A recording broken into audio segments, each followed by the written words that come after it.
Bosses in the UK's top 100 companies earned as much in the first few days of this year than their average employee will by the end of December. Is it time for a change? Welcome to Roundtable.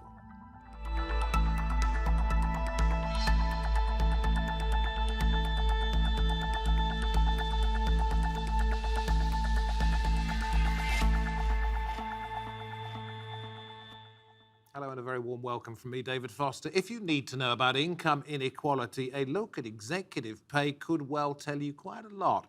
Company bosses earning sometimes 100 times what their lowest paid staff do. Could pay ratios be the answer?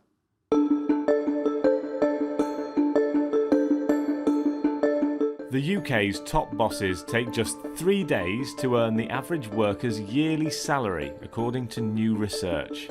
The US tops the list of the biggest pay gaps between CEO and worker, with the average top boss earning $287 for every one given to the average employee. Under new regulations, UK companies with over 250 employees must report pay ratio figures. In the US, Congresswoman Barbara Lee has introduced a bill to limit executive pay to 25 times that of a company's lowest paid worker. In 2010, former UK Prime Minister David Cameron proposed a similar 20-to-1 pay ratio in the UK public sector. So are pay ratios the answer to income and wealth inequality? Let's get talking. Joining us from New York, we have Maurice Pearl, Chair of Patriotic Millionaires. In the studio, Luke Hildyard, Director of the High Pay Centre, which analyses salaries at the top of UK business. Stephen Bevan here too from the Institute for Employment Studies, who's written on executive pay. And we also welcome Rachel Oliver, Head of Campaigns at Positive Money, who believes pay inequality is bad for economics and society. Great to have you all with us here. Maurice Pearl, let me come to you first of all. What is a patriotic millionaire? Sure. We have a group of hundreds of wealthy business people and investors here in the United States, and we're really concerned that the growing inequality is causing a breakdown of society. It could soon cause civil unrest, and we have to do something about it. As a millionaire, are you not representative of an unequal society? Well, sure, I'm representative of an unequal society, but that's part of the problem, is that so many of our fellow Americans don't have the opportunities for their children and grandchildren to grow up the way I did. We were talking in the introduction to the program about pay ratios. You were head of BlackRock, massive investment firm, where I imagine everybody earned quite a bit of money. Was there ever a question of you earning 100 times more than the lowest paid employee? Well, I was never the head of BlackRock. And yeah, the person who is the head of BlackRock is Larry Fink, and he does earn 100 times what the lowest paid employee does. Roughly. Is that fair? Well, it's not a question of fairness. He was the founder of the firm. He owns a big part of it. And even the lowest paid employee is making a lot more than minimum wage here in the United States. But it does lead to gross inequality. When we have a few people who are becoming very, very, very rich and wealthy, and we have lots of people who are really not doing so well. And that, in the long run, is not good, because we, the investors and people who want to get wealthy from investments and businesses, need lots of people who have enough money to pay their bills every month. I'm becoming wealthy because there's millions of people out there who are paying their iPhone bills every month and making their mortgage payments every month, and that money trickles up into my checking account. Okay, we'll come back to you, Maurice. Thanks for that. For now, feel free anytime to say anything else. We'll always bring you in. But I want to come back to your ideas for changing this a little bit later after I've just thrown this one at you. I mean, Luke, you may want to start it. Does it matter what bosses earn? Yeah, I think it is important. I think how wealth is created and distributed in society is a matter of public interest, and that's at the root of all sort of politics and economics, really. So I think it is a topic we should be discussing. CEO pay relative to worker pay isn't entirely a zero-sum game, but obviously companies' resources are not infinite. if they're spending ever more on on their CEOs, on their heads of particular divisions and markets, etc., that is going to have an impact on how much is left over for those in the middle and at the bottom. So it's not just a case of blind rage at people who happen to be wealthier and more successful than the rest of us, but also it's relevant to the debate about how do we raise living standards. I think it was a report by your group at the beginning of this year that led us to want yeah. to talk about this. What were you trying to say when you showed the massive disparity between those at the bottom and those at the Well, top? I think we're trying to capture the fact that the typical CEO in the UK earns 117 times more than the typical full-time UK worker, and the way we try to sort of frame that and to make it capture people's imagination, as it were, was to show at what point in the year they would overtake the amount that the average worker could expect to earn in the entire year. Exactly, January the 6th, we put it the third working day of the year, around 5 o'clock on the third working day of the year. So when Christmas is still fresh in the memory for most people, going back to work still feels like a bit of a slog. To think that somebody running up one of our big companies has already earned more than you will make all year is it's quite striking. And I think while not everybody, I don't think anyone would argue that everyone should be paid the same and that people in demanding positions with greater responsibility shouldn't be rewarded for that. I think that balance of an entire salary in 3 days is slightly So what do out you of kilter. do here? Do you cut the chief executive's pay, or do you put the pay of the lowest paid or average employee up and still leave the chap at the top earning an awful lot? Well, the question you have to ask is whether it makes economic sense. And it's becoming abundantly clear that it doesn't make economic sense. As we heard before, the trickle down is just not happening.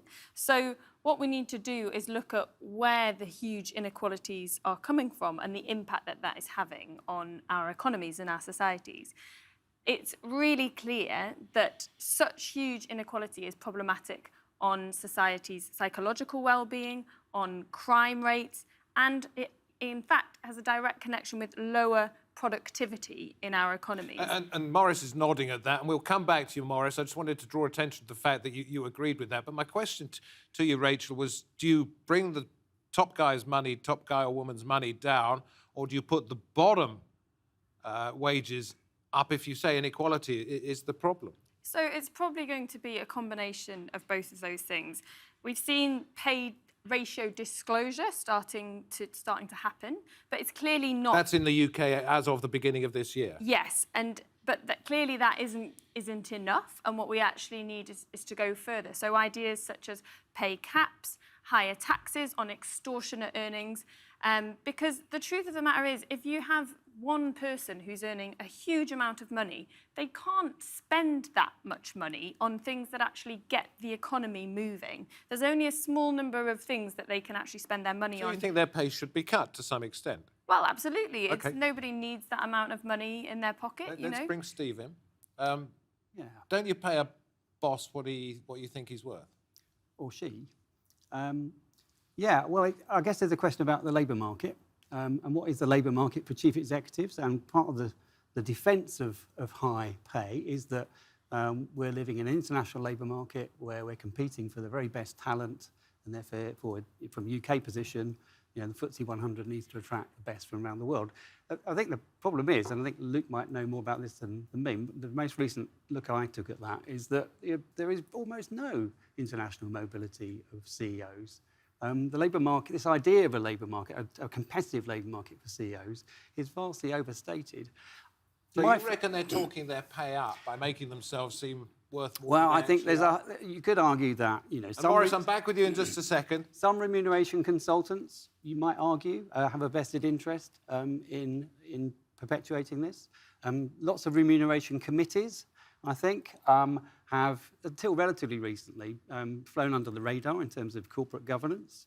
I think the HR profession, to some extent, have been asleep at the wheel in terms of this. And for me, the big question is about what's proportionate.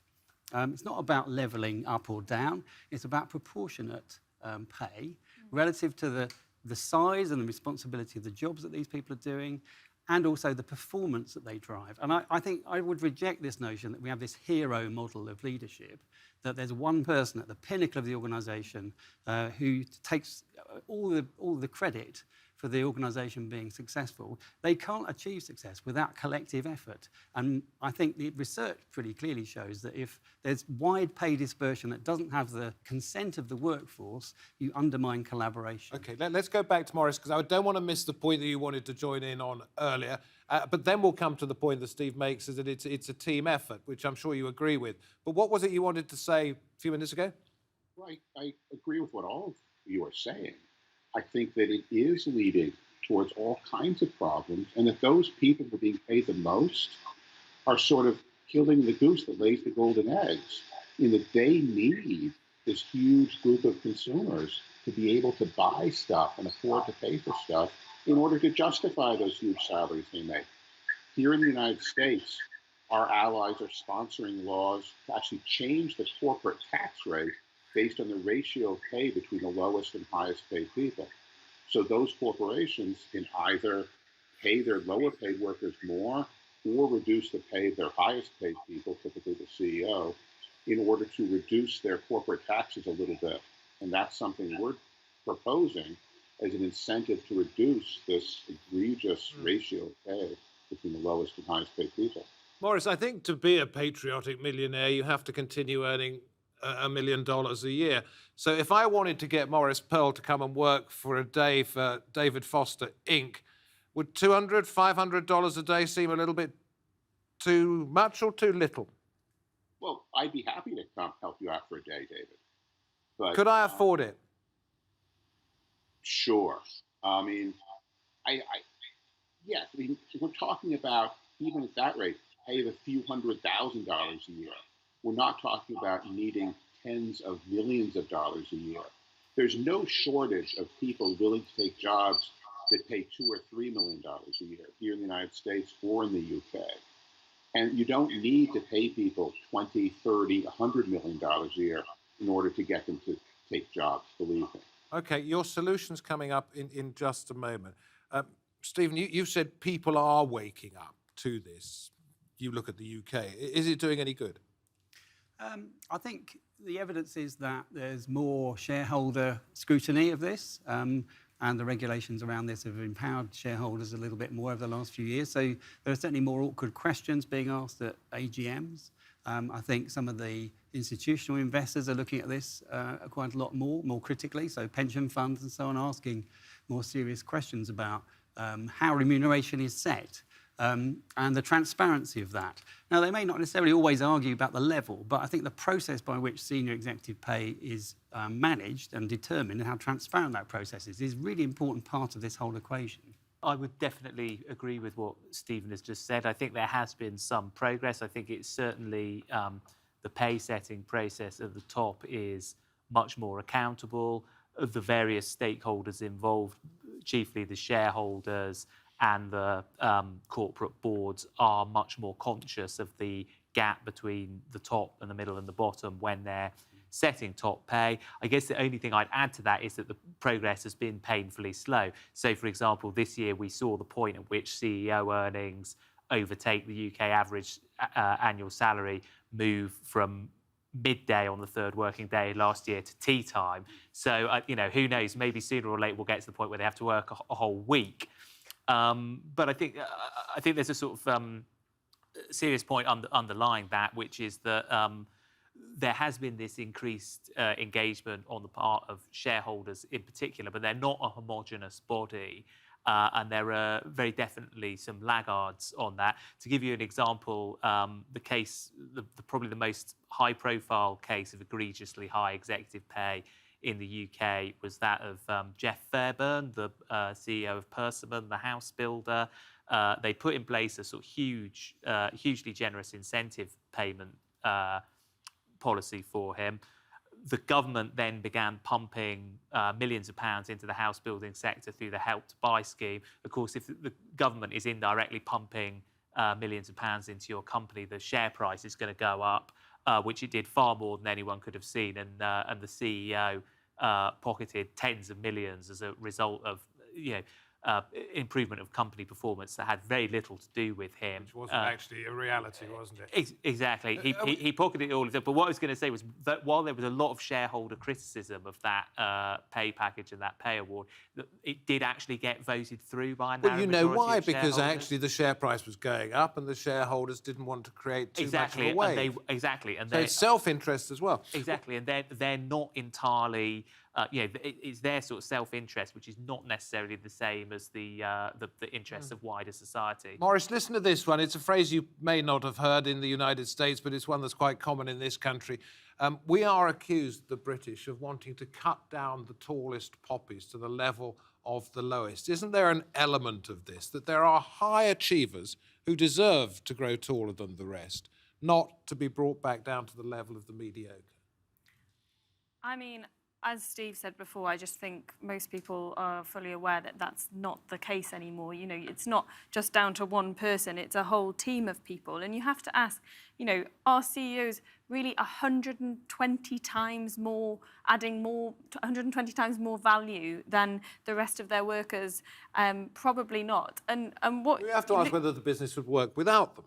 Well, I think what's clear is that the most recent studies have shown that there is like a very negligible impact, absolutely tiny, on us having 117 times more pay ratio as opposed to, say, 30 or 40 or something that's more reasonable. We've seen this absolutely balloon in the last 20 years, and the only people who are really benefiting are those very few people at the top. Why do you think it's gone up so exponentially? Well, this is part of a much wider systemic problem with our economy. We have an economy that is programmed at the moment to The serve Western world or the UK?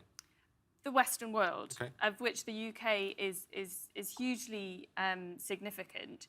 We have, in terms of this economic dynamic and this economic system that we have, because we have an economy that is programmed to serve the interests of corporates and big banks over the vast majority of the rest of us.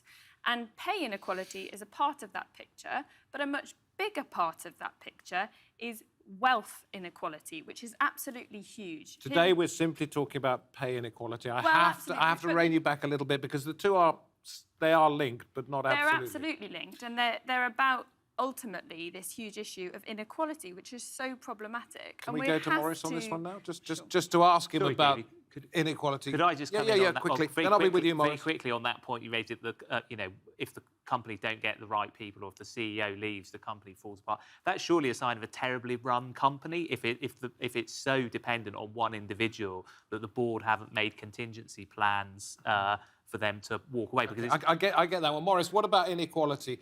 Your plans to end it when it comes to the level of pays throughout a company structure? Well, we have no plans to end inequality. We would just like to see a little bit less inequality. As I said, I think it's perfectly reasonable. The best are 50 or 100 times more valuable than the average person, but not 200 or 1,000 times.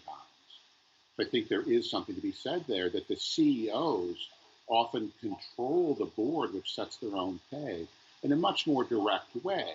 It's kind of as if you were setting your own pay. Of course, you'd be liable to set it higher and think that everything that happens that's good is your own personal responsibility and that someone else caused everything bad.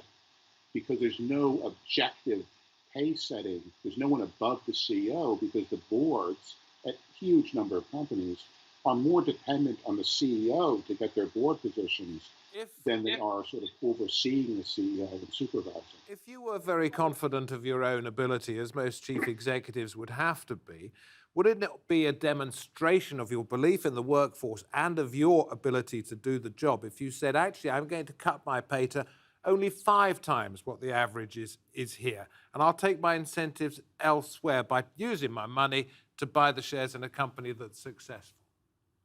Well, I've never been the CEO of anything, but when I've been working at highly paid jobs, most of my pay has been part of, ownership of the company and paid in stock of the company, which has fortunately, through partially my efforts and partially efforts of many people, become more valuable during the time that I've owned it. So yes, in many cases, the most wealthy CEOs, the Zuckerbergs of the world, are wealthy not because of their pay, but because they own huge amounts of these very valuable companies. Yeah, which they are given as part of their remuneration package in an awful lot of instances. I want to go to David Cameron, former Prime Minister here. He wanted it to be 20 to 1. Is that ever realistic when you're talking about, what is it now, 100 and something? Well, he wanted it to be 20 to 1 in the public sector. So I was part of the project that took on that brief with Will Hutton when I was working at the Work Foundation. And we looked very hard at whether or not a 20 to 1 pay ratio would work. And that was quite an interesting exercise because actually at the time there wasn't anybody paid more than 20 to 1.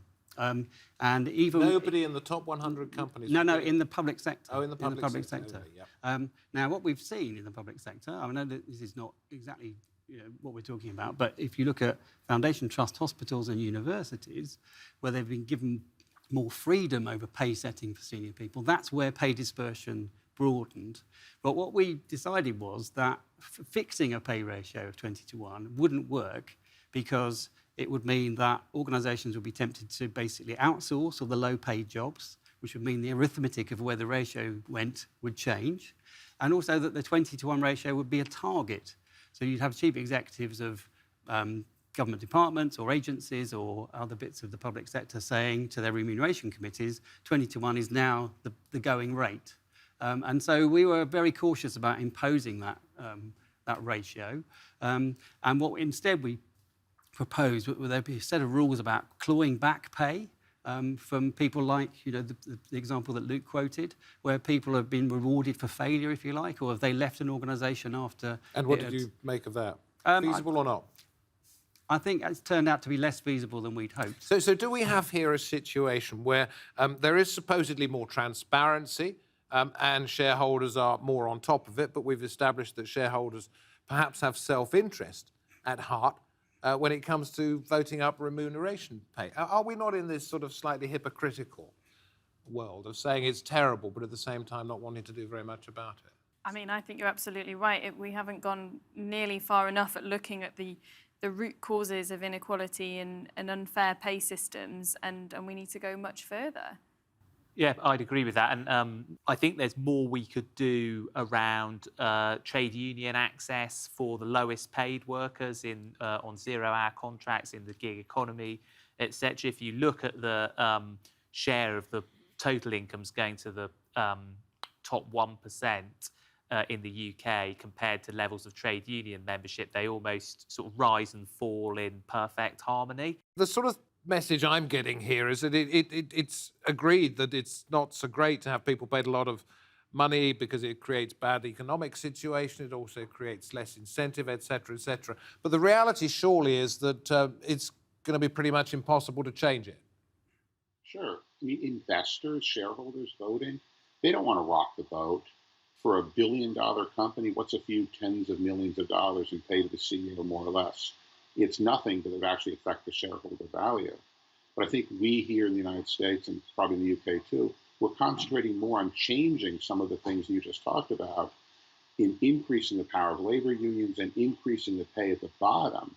And that's the way that we think will actually make a difference in the, in the well-being of everyone here. Rachel, it's here to stay, isn't it? Can't do much about it. I would disagree with that. I think that the way we measure value in our economy needs to change. I think, as Luke touched upon... But that's aspirational rather than realistic. I would totally disagree with that as well. I think that, we've created an economy in a certain way, we've designed it in a certain way, we can redesign it in a way that functions for society, not just for the CEOs and the shareholders, but for all of the people in society. Which brings me back to a point I was going to make, that unless you vote in a socialist government, simple economics and capitalist No, I think that one of the lessons from the crash has been that corporate governance needs a real look at. And I think, it's interesting that in the UK we have record low capital investment by our corporates. It's at a 14-year low. And we've got a big productivity problem. And two things you're supposed to do when you've got low productivity: invest in capital, invest in skills. And they're at the lowest for a long time. What's happening is that lots of companies are buying back their own shares. Lo and behold, their shares are linked to their CEO pay. And that is part of the engine room of this inequality continuing. 4 people in your organisation, I guess you all know what each Yeah, one earns. yeah. You're the head of it. You're not getting 170 times more than the lowest paid, are you? Certainly not. No, we live our values in terms of fair pay. I think I'm, I'd like to think I'm both realistic and optimistic about this. You talked about a socialist government. We've had a conservative government for the past 10 years, and they didn't go as far on corporate governance reform as I'd have liked, but there have been a lot of sensible measures and improvements around transparency. I think from a more philosophical point of view, I think we need to change our understanding of how wealth is created. It's not these sort of a tiny number of heroic, godlike entrepreneurs. It's through the collective endeavour of everybody and through sort of, both private enterprise and public investment, and that requires a fairer pay culture. Thank you all very much indeed. You probably think I didn't give each one of you enough time, but it's my job just to move it around. And Morris, we appreciate you joining us from New York. Rachel here in the studio. Thank you very much, Stephen. And Luke, the question is, will fat cats, I suppose, still get the cream, or are we looking at diet boardrooms in the future? From me, David Foster, from the Roundtable team, goodbye for now.